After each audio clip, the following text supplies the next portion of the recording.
ಈ ಅವಕಾಶಕ್ಕಾಗಿ ಧನ್ಯವಾದಗಳು.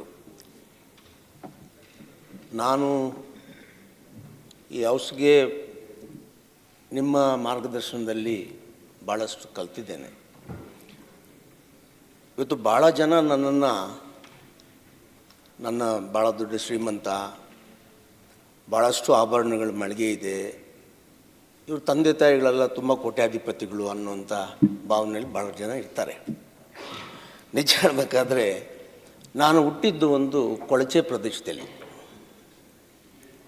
ನಮ್ಮ ತಾಯಿ ನಮ್ಮ ತಂದೆ ಬದುಕಕ್ಕೋಸ್ಕರ ಒಂದು ಕೊಳಚೆ ಪ್ರದೇಶಕ್ಕೆ ಬಂದು ಸೇರ್ಕೋತೀವಿ.